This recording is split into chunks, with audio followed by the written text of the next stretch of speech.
Well, welcome everyone to TubPreneurs. I'm John Uplager, your host with Vision Consulting, helping businesses identify and communicate their values and vision so they can move forward with velocity toward their goals. I'm joined today as kind of a different than what I had said we were going to have last week, just due to some scheduling differences. We had to move some stuff around, and I'm thankful to have Mr. Ben Schultz in the tub with me today. And he's going to be talking a little bit about his story as being an entrepreneur, doing home improvement, a couple other things that he's worked on with Schultz Up North, or Schultz. Why am I saying Schultz? Oh gosh, great start to this. You've got the brewery on your mind. I guess. So it's Schultz Up North Solutions. Okay, I was close. It's my brain's not working today, but welcome, Ben. How are you doing today? Good. How are you? Doing well. Glad we were able to make this work. We had a little bit of concern with the weather and everything, but we're able to go. So tell us a little bit about what it is that you do and kind of how you got started with that. Well, what I do is broadly covered by saying home repair, maintenance, renovation. I do everything from sometimes it'll be as minor as going over to somebody's house and hanging their flat screen TV, to sometimes it'll be as extensive as totally gutting a kitchen and putting in all new cabinets, countertops, sink, faucet, painting the walls, ceiling, everything. So kind of a handyman of all sorts. Most everything. There's a few things I don't dabble with, but... Okay. Is that kind of your background? Has your background always been in that, or what have you done in the past? So originally, when I was fresh out of high school, I started working in HVAC construction. I did that for 5 years, went back to college, served as a pastor for a number of years, then as a hospice chaplain, and then with all the changes in the world, that kind of wound to an end, and I started looking for ways to support the family. And it kept hitting me in the face what a huge need there is in the trades right now. And so I started flirting with it a little bit, got a little bit more aggressive and a little bit more aggressive. And especially since the lockdown ended, it's really taken off. Yeah, it's interesting. So during, if we can talk about during the lockdown, well, first of all, how long have you had the company then? So it's kind of a little blurry because the original company started under a different name. And actually, you helped me come up with the old name. Oh, okay. I was running with My Handyman for a few years, and I was doing it part-time to supplement my income. Yeah. And then it kind of transformed. I'd say that started back, it was around the time my youngest daughter was born. I had done side projects occasionally before that, like once a month go help somebody with something, make a little extra cash. But that was really the mark where it really took off. Partly because one of the best motivators for getting up and going out there on your own is finding yourself unemployed. That's very true. That's very true. So you kind of went through this season where maybe you had a job doing something else, and for whatever reason that ended. Was that due to COVID or something less expected, or?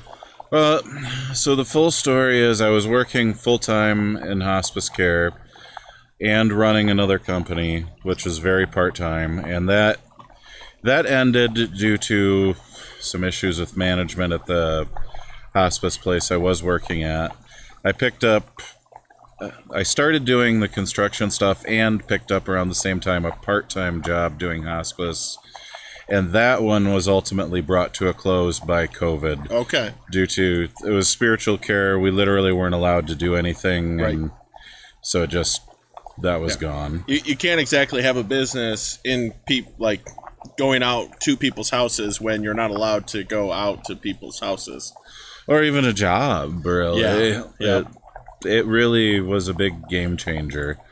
And at first, I honestly thought, well, nobody's going to want me in their houses. And then, as you know, the psychology didn't go the way we expected, and everybody started going when they're stuck in their homes, gee, it's time to finally get that wall painted. It's time to finally add the deck. Yep.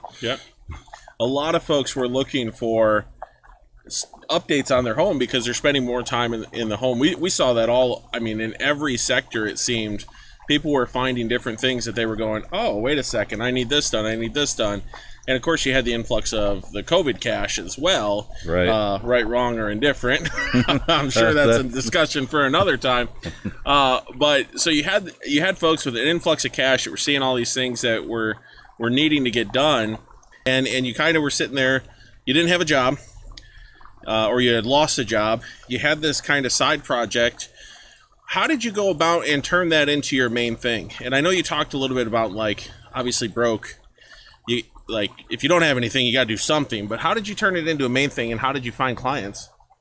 So one of the main ways I found to find clients, again, good, bad, or indifferent, is I started using some word of mouth, but some lead generating services through the internet. There were a couple different websites that I worked with. And I say good, bad, or indifferent because there are pros and cons to that. I felt for my situation, the pros outweighed the cons. I need work. This puts me in front of a larger group. It's a more targeted group than just hanging stuff up at the bulletin board in the hardware store. But the downside is, especially with those lead services, they can cost a fair amount of money. Yeah, oh, absolutely. Especially if you're small and you're just starting out. Yes. I would say it's very different if you're an established company and you're just looking to grow. But when you're literally deciding, okay, do I buy next week's groceries or do I spend some money on advertising to get work next week? Yeah. That's a little bit rougher.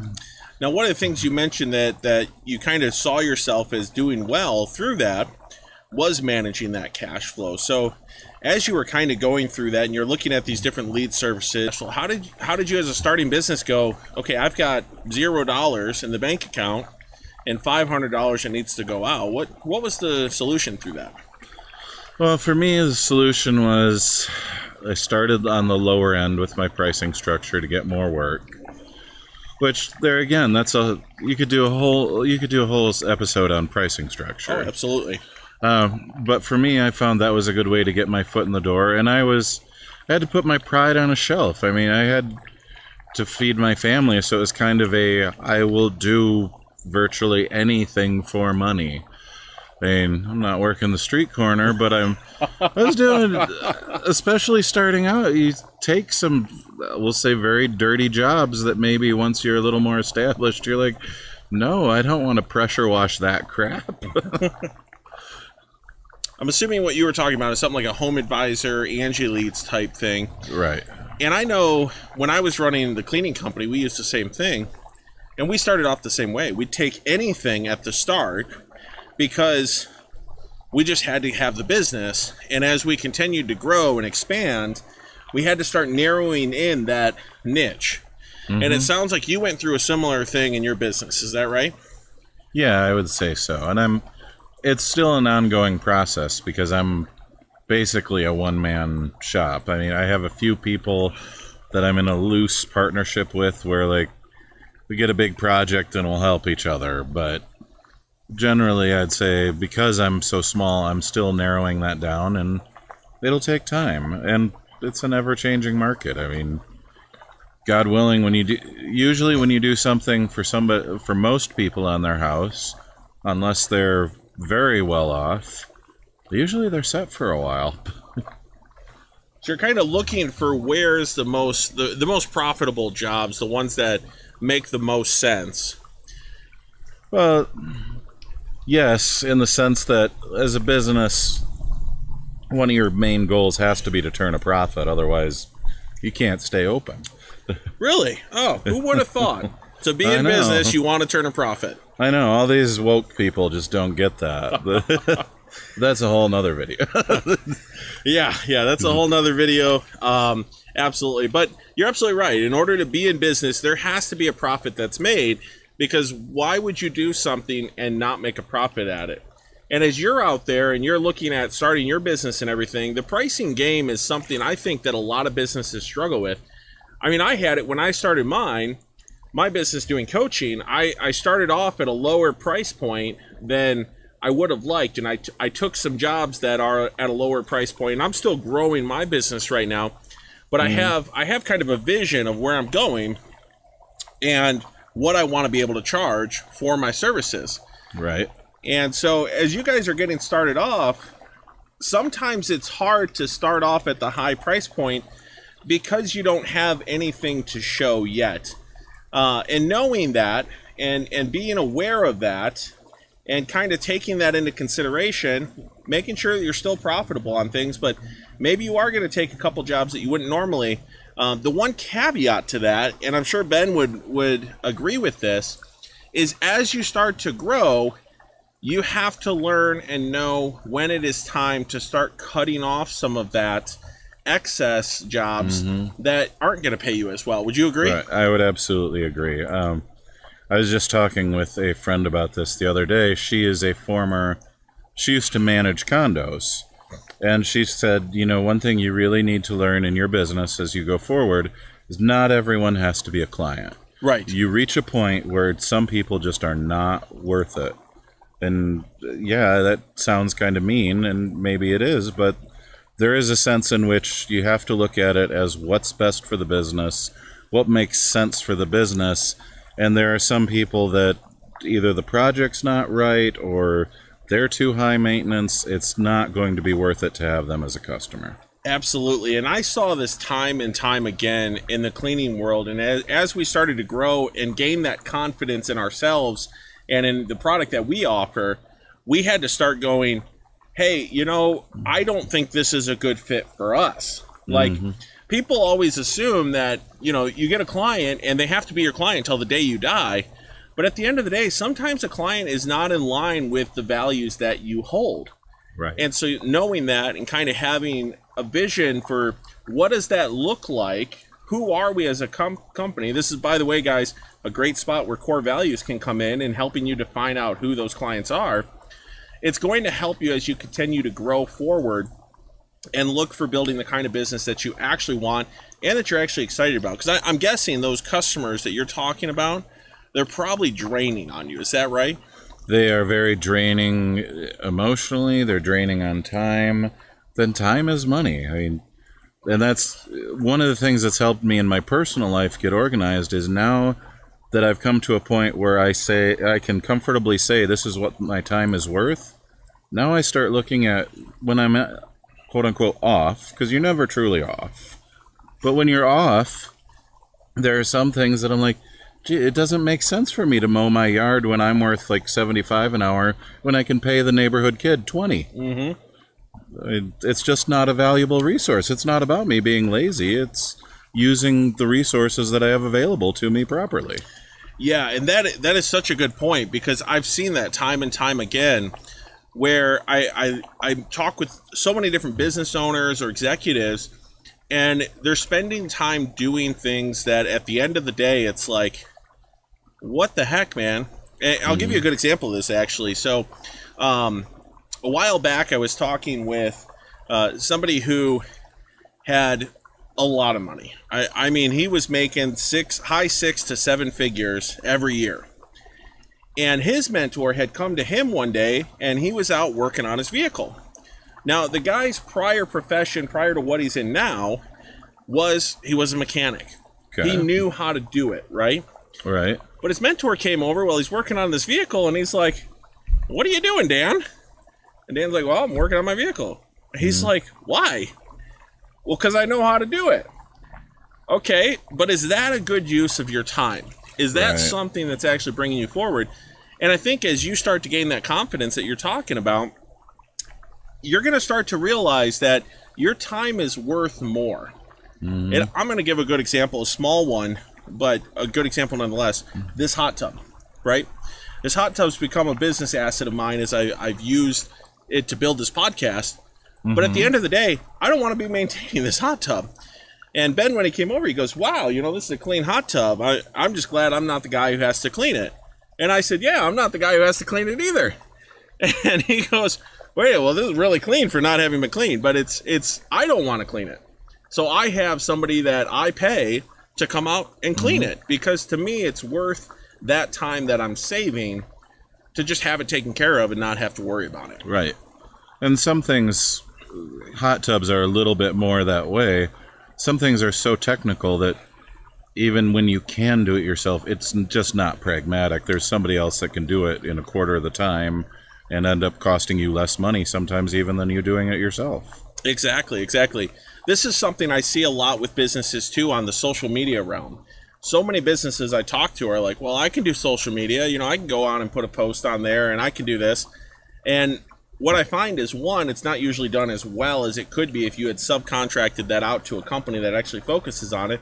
And two, the time spent, Right. This is something that my wife excels in, and so she can go in and work with a company and do in a few hours, have everything planned out for the entire month for a company, where they would spend hours every week trying to figure out what to post, how to post it, how do you create it, and then forgetting. And then that just throws off the whole algorithms and everything that all these social media platforms do. So just because you can do it doesn't really mean you should do it. It almost sounds like you're saying focus on where the money's at. Yeah, you need to focus. It's not always the money, but you need to be strategic. Like there are certain... So the customer I was held up with before I came here, he's a good example of it's not always about the money. Financially, he's a great customer. But he's been a return customer for years now. I've learned that as a older retired couple that lives out in the sticks, they get lonely. Now, that loneliness turns into, we'll find stuff to pay him to do just to get him to come out here because I make a point to building the relationship. Yep. And you have to be a little strategic because it's every time I go out there, I'm not necessarily making bank or getting paid, but it keeps that relational door open to where they keep coming back. And long term, when you look at the long game, yeah, it's very much worth it. Absolutely. And this is something I see a lot in the trades. And I'm sure there are a lot of you out there who are either starting a business in the trades or wanting to start a business in the trades, where the relationship aspect of it kind of gets lost in the fray. My biggest complaint that I hear over and over and over again about people in the trades is nobody answers the phone, nobody really cares. Yeah. I'm lucky that I'm just lucky if they show up.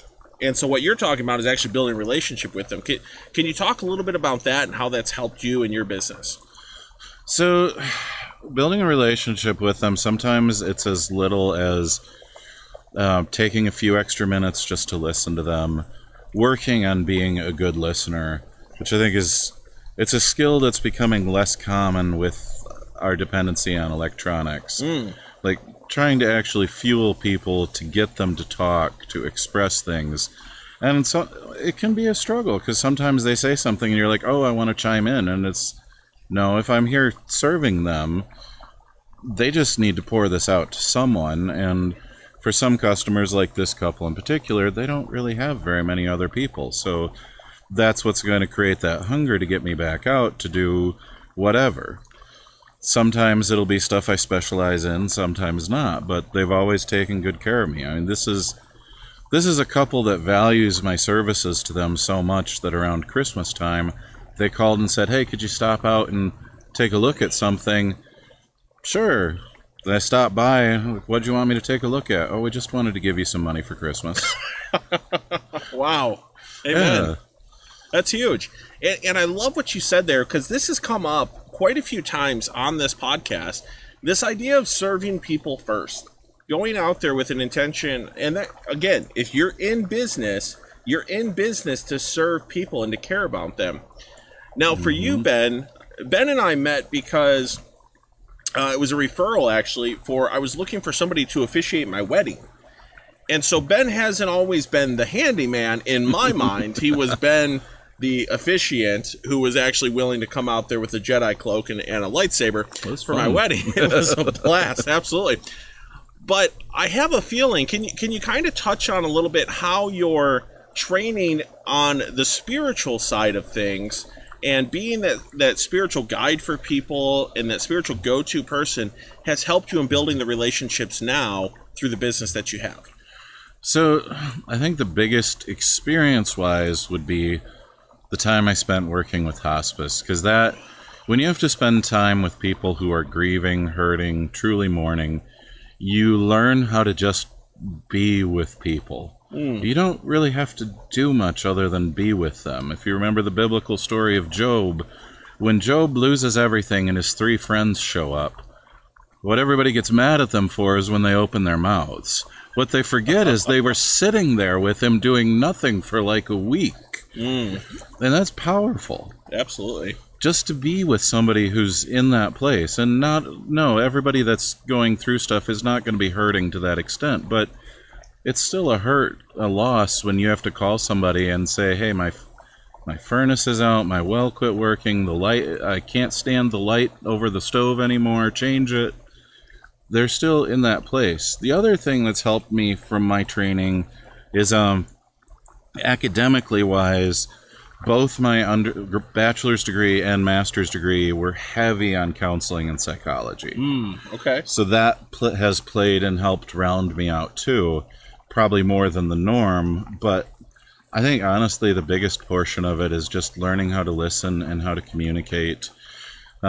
One thing that I get concerned about, because I still follow some of the trends in my copious free time, which I don't have much of, is when we're looking at our young people, they're losing the ability to communicate to the extent that when we were young, you didn't want to leave boys and girls alone together because, they might hanky-panky, whatever. And now they're worried because that's not happening. Yeah. You leave boys and girls alone together and they'd rather stare at their tablet than interact with each other. And it's the opposite danger. They're not doing it out of any desire to behave. They're doing it because they honestly don't know how to interact face-to-face with another person. Right. And we see this more and more. And Bill touched on this last week as well, is, we have this phone addiction, right? This dopamine that hits, and we're so hung up on that next comment, or what can I post on Facebook that people will like, or how many likes can I get on a TikTok and all this stuff. And I fall victim to that as well. Like my phone, for me, it's an asset. It's also kind of a liability, right? And having that discipline. And you talk about making the connections. How are people able to, or what are we supposed to be doing to make those connections? Because I still think that's something needed, absolutely needed, and I think it's something that as business owners can set us apart. So how do we do that? I think that's the $1 million question, especially dealing with the changing world. We're coming out of COVID where everybody's out of practice because they haven't done it for 2 years. I think some of it is doing what you and I are doing, actually sitting down with people. That's becoming a lost art. I was thinking about it on the way over. I'm like, other than a few close friends, how long has it been since I went over to somebody's house just to go over to somebody's house? How often do we actually sit down with somebody and look at them in the eye while we're talking to them? It's not a very common thing, and it's become less and less common as we've gotten older, but especially in light of the last 2 years. But I think that's where this is a particularly huge opportunity, because if you look at the people who specialize in mental health, they'll tell you there are not resources for dealing with what we're up against. Right. Especially with the younger crowd. They don't have them. There aren't enough people who are trained. They can't possibly touch it. So it's a great opportunity to reach out for and to work on. I'd say another thing is you have to learn to be self-analytical. You can go out and get practice. Find some time. Just go out and start talking to a few strangers.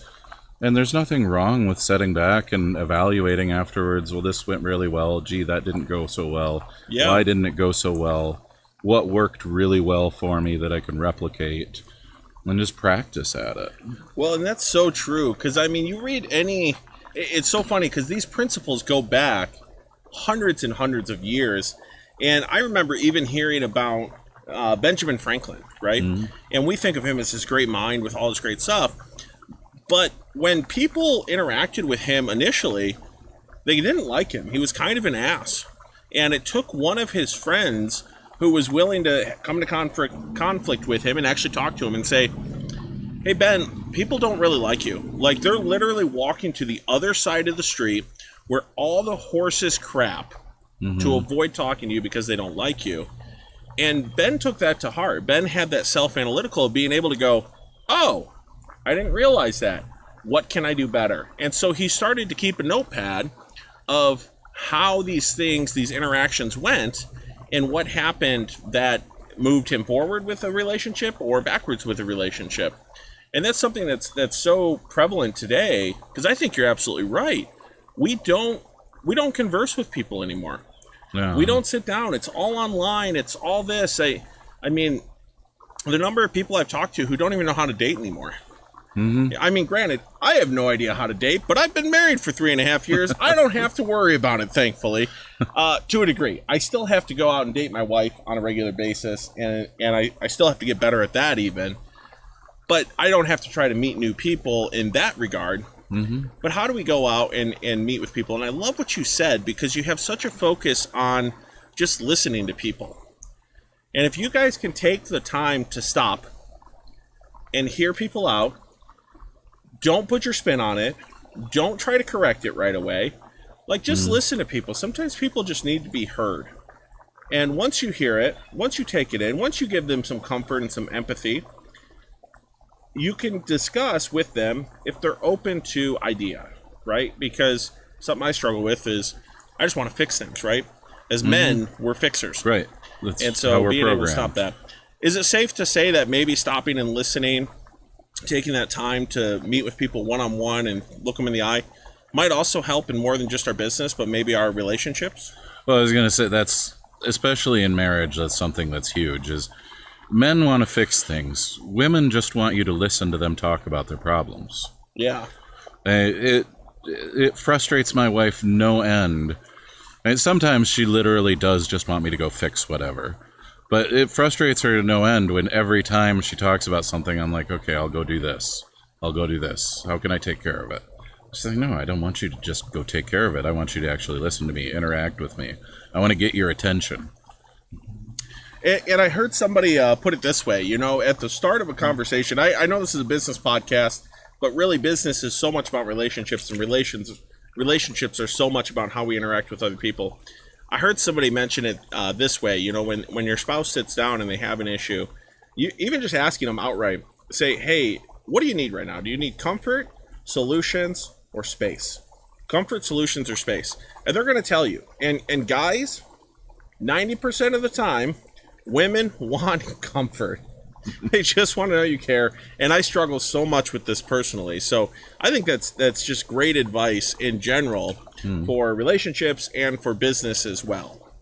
Well, I think your focus is entrepreneurs, and entrepreneurs tend to be small. So your family circle is going to overlap a little bit with your work circle and your work life. So that definitely comes into play.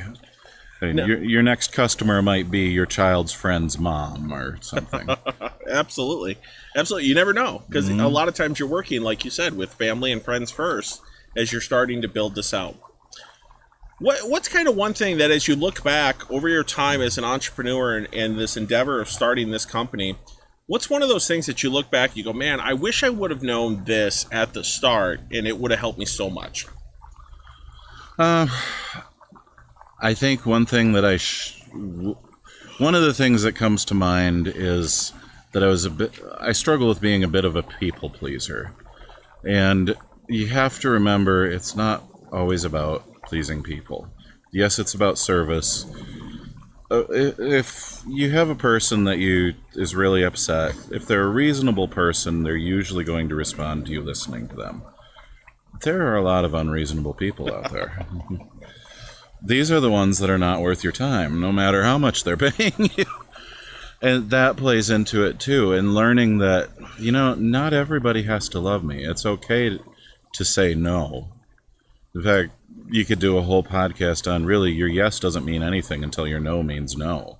No, that's one of the things we were taught in seminary with managing a church, is you have to get comfortable saying no, because until you can say no and mean it, when you say yes, it's not going to mean anything. Because before you know it, you've got 5 different people who have gotten you to say yes to doing something at the exact same time. Wow, that is so insightful, I think, there. Guys, I hope you heard what Ben was saying, that your yes doesn't mean anything until you learn to say no. Yeah, and put another way, one of the business mentors that I follow puts it as a really simple, you got to have some haters, right? You know that you're making it big and you're making an impact when you start to have some haters, because not everybody's your customer. Not everybody's reasonable. We do our best to serve people and serve people in an honest fashion with integrity and caring about them and their situation. But sometimes you just got to say no. Right. It's really dumb. I'm going to relate this back to Star Wars.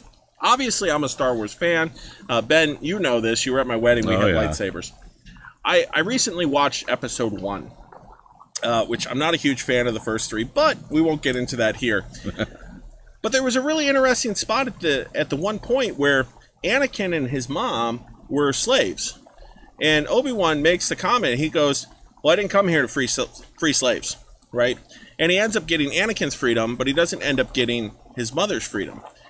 And it's really because he knew what his purpose was, and it was a greater purpose than this. Not that there's anything wrong, like obviously freeing slaves is a noble cause, but that's not what he was there for, and that's not what his mission in life was.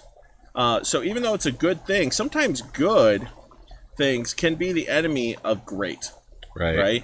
And that's, if you read the book Good to Great, it talks a lot about that, is you have to give up good sometimes to be great. And I think that's kind of, in a nutshell, what you're saying. That's definitely a part of it. Yeah. I mean, if you're going to strive for greatness, at times you're going to have to say no to good.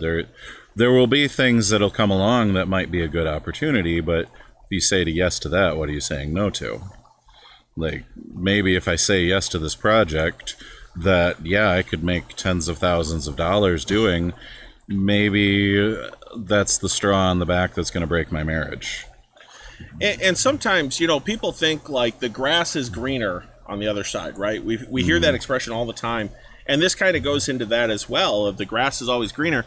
Well, the grass is green when you water the grass that's right in front of you. Like, you want to have the greenest grass, water the grass that's right in front of you. And there's story after story after story of businesses that get sidetracked in their mission, which, by the way, if you don't have a mission, you should. They get sidetracked because they don't have that mission defined, and they get sidetracked in what they're actually trying to do. And it seems like this golden opportunity over here. And sometimes it goes okay. Sometimes it ends up costing them a lot of money. It costs them their relationship. It costs them their business. You have to be able to look at it and really define out what your mission is. What's your core cause, purpose, or passion in your business, in your life? And then look for opportunities that are going to take you closer to that. There's a lot of great things out there that you could do. You could be a handyman like Ben is. Maybe a handyman is not the purpose, the core purpose, cause, or passion that you have. You could be a business coach like me. That's great. Like, those are great things, but they're not necessarily always going to be what you have as your core purpose, cause, or passion. You got to find out what that is and move forward to that. I would agree. I would just add, I think you still have to listen, because it's rare, but there are times that come along when you're like, well, that's interesting, but I don't really want to do it. But I find myself thinking about it. And then I start thinking, wouldn't that be more exciting? Some doors are opening up in that direction, and if I pursue path B, maybe it's twice as lucrative as the path I'm on. Not always by any stretch, but it can happen. Yeah. And I think, again, knowing where you're going, knowing what your core purpose, cause, or passion is, goes into that. Because if it fits into that, if it's something that maybe isn't even immediately, you can't see the value immediately, it might be there. You never know. Do you think your core purpose changes over time?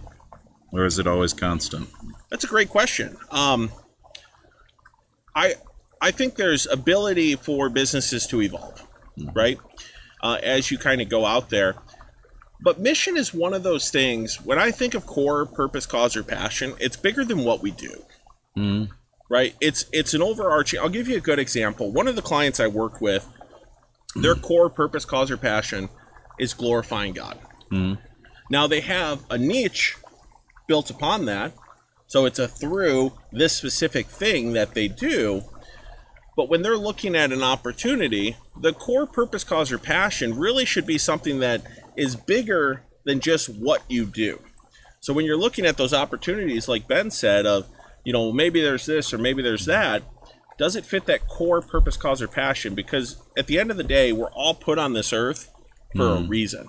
Right. And we all have those things that fuel us and give us energy and help take us further in our life, in our mental state, in our business, in so many different ways. And they breathe life into us.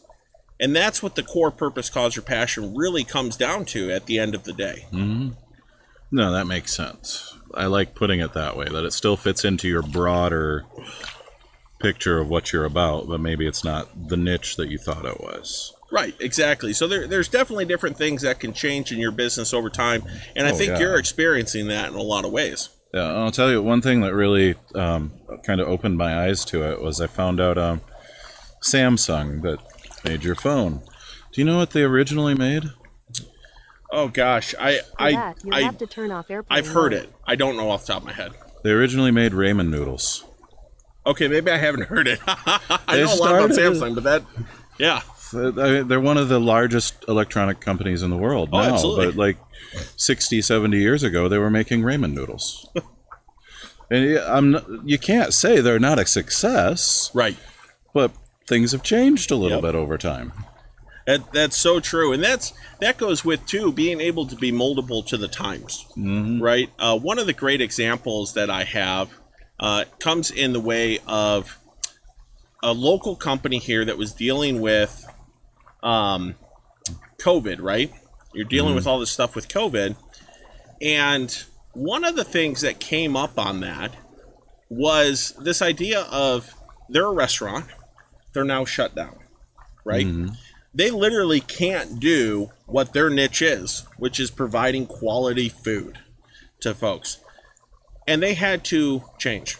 Right. They made a very quick change. It was a minor change, so it wasn't going from ramen noodles to electronics. But if you look at Samsung, Samsung's a really interesting company because, yes, they've been very successful. They've also made damn near everything under the sun. Right. I mean, they have gotten into so many avenues that didn't work as much as they got into electronics that did work. And so this company decided to go from a restaurant model to a takeout model.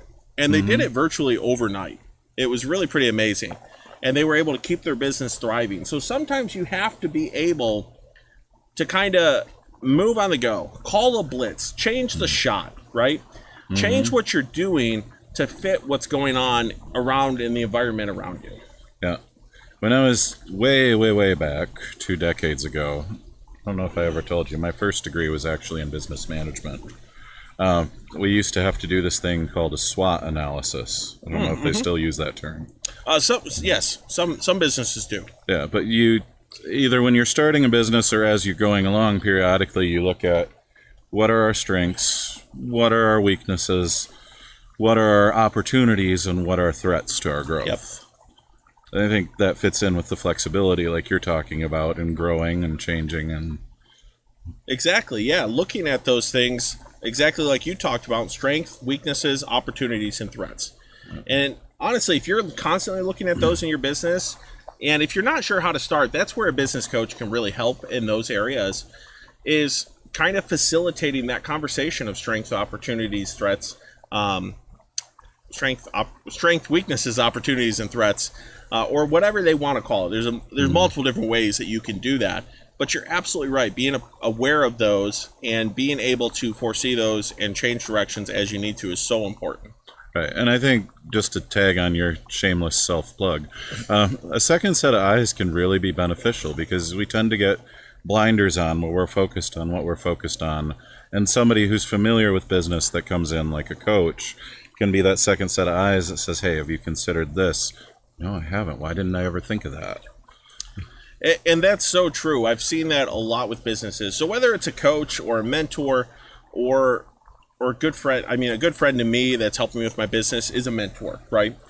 Having those people in your life that can help you kind of see the things that you can't, because we all have a certain worldview, right? A lot of what I know, we could get into a whole discussion on worldview and how we see things, but at the end of the day, our worldview is kind of set.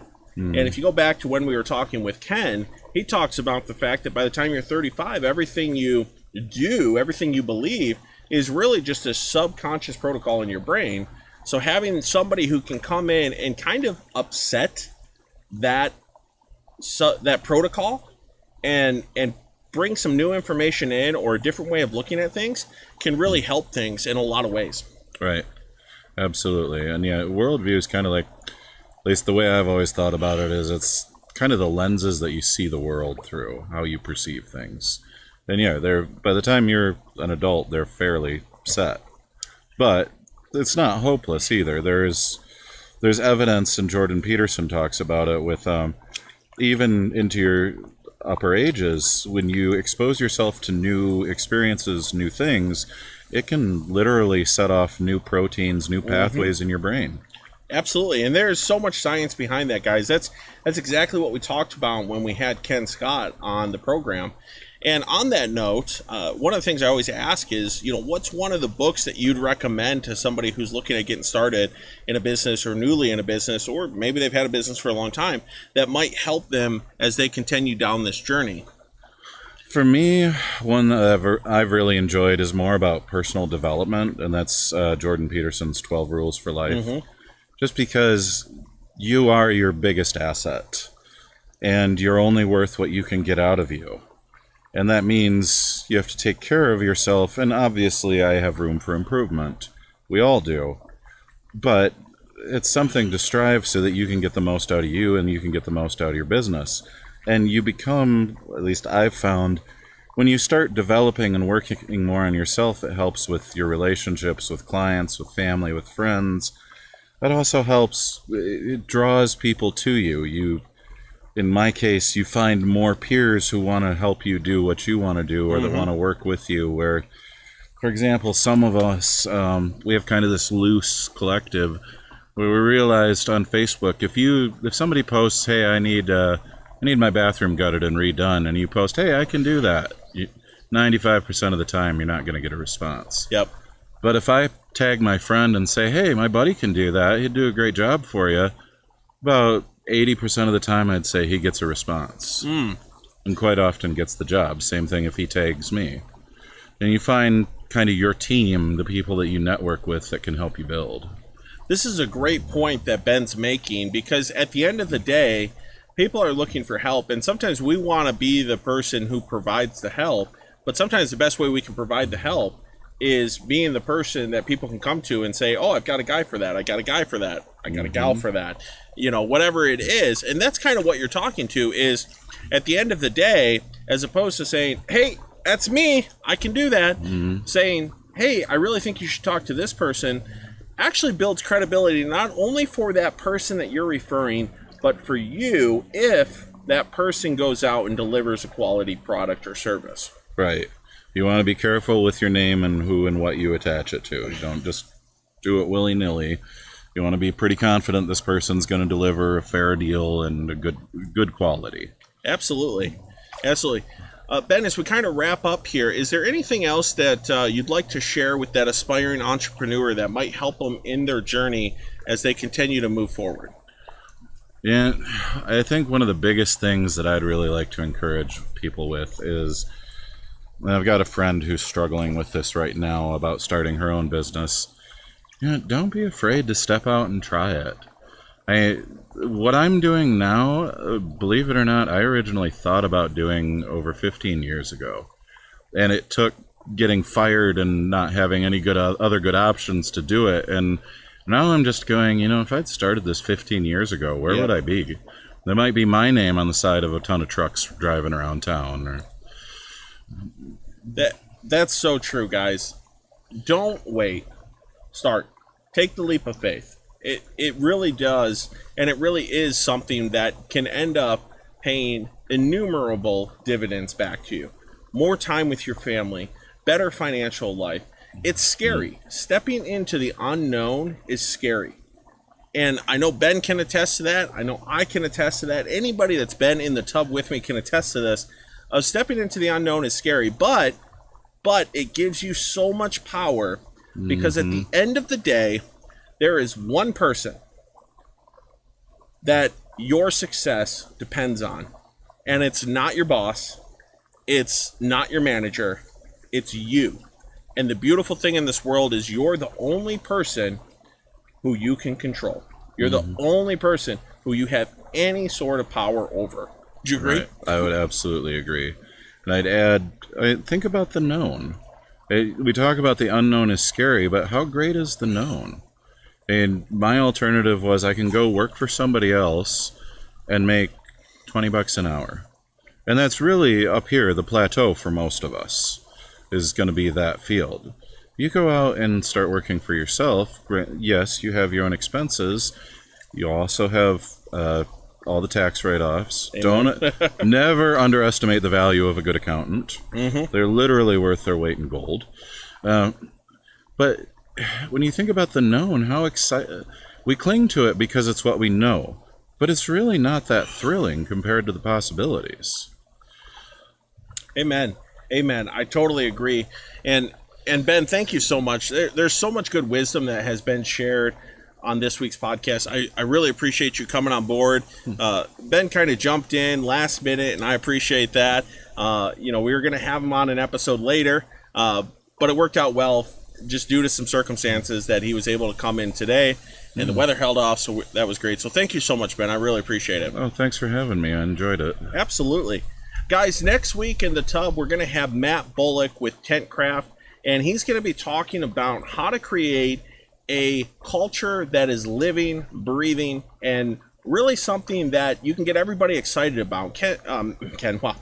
Matt has just some amazing success with his business in TentCraft, and I know he's going to have so much good to share with you guys. I appreciate you guys tuning in and dealing with all the upsets and everything, and I look forward to seeing you guys on the next one. Take care.